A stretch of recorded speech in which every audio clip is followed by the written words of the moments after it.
Dari Jundab bin Abdullah radhiyallahu anhu, dia berkata, Rasulullah SAW bersabda, "Man shalla salata subhi fahuwa fi dhimmatillahi fala yatlubannakumullahu min dhimmati. Fala yatlubannakumullahu min dhimmatihi bi syai'in fa innahu man yatlubhu min dhimmatihi bi syai' yudrikhu thumma yakubbahu ala wajhi fi nari jahannam." Barang siapa yang salat subuh, maka dia dalam lindungan Allah. Maka jangan sampai Allah menuntut kalian dalam perlindungannya itu dengan suatu perkara. Karena barang siapa yang dituntut oleh Allah dalam perlindungannya dengan sesuatu, niscaya Allah mendapatkannya kemudian menjerumuskannya di neraka jahanam di atas wajahnya. Hadis ini riwayat Muslim dan lafadznya miliknya Abu Daud dan juga diriwayatkan oleh At-Tirmidzi. Hadis ini teman-teman memberikan pelajaran kepada kita tentang masalah keutamaan. Yang pertama, keutamaan sholat subuh. Keutamaan sholat subuh. Walaupun sholat yang lain semua punya keutamaan, tapi sholat subuh ini punya keutamaan khusus. Ya.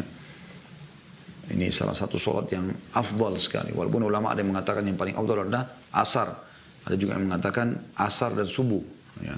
Ini semua khilaf antara ulama. Karena kata Nabi SAW, "Man shallal burdaini dakhalal jannah." Siapa yang sholat dua sholat, subuh dan asar, maka dia dijamin masuk surga. Artinya memang sholat yang paling afdal di antara 5 waktu sholat ya. Tapi jelas sholat subuh ini punya keutamaan tersendiri. Yaitu siapa yang sholat subuh ya. Di sini tidak disebutkan dia berjamaah atau tidak. Intinya dia sholat subuh. Ya. Kalau anda bisa berjamaah maka jauh lebih baik tentunya ya. Maka dia akan dibawa perlindungan Allah. Perlindungan, dibawa naungan Allah subhanahu wa ta'ala. Dia akan dijamin segala-galanya. Ya, makanya teman-teman, apalagi kalau bukan di masa pandemi ya. Kalau masa pandemi begini, kata Allah kita apa boleh buat.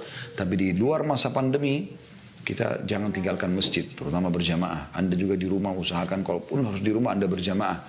Atau paling tidak jangan ketinggalan subuh pada waktunya.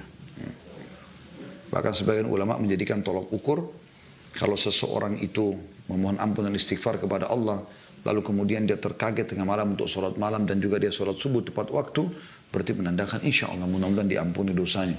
Ya, karena sulit sekali bangun di waktu-waktu ini bagi orang-orang yang masih bergelimang dengan dosa. Ya, wa na'udzubillah. Kemudian dikatakan di sini, jangan sampai Allah menuntut kalian dalam perlindungannya. So, jangan sampai Allah mengatakan, kan saya sudah lindungin kamu dengan kau sholat subuh, kenapa kau nggak lakukan?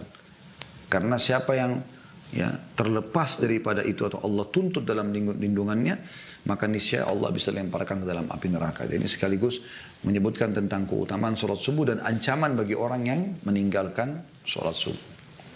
Jadi walaupun anda ketiduran sampai sudah menjelang misalnya menjelang atau sudah terbit matahari, anda terbangun pun memang anda ketiduran, anda tetap wajib sholat. Karena Nabi SAW pernah sholat, kemudian beliau tertidur dengan para sahabat sampai terbit matahari, lalu beliau membangunkan para sahabat lalu sholat berjamaah.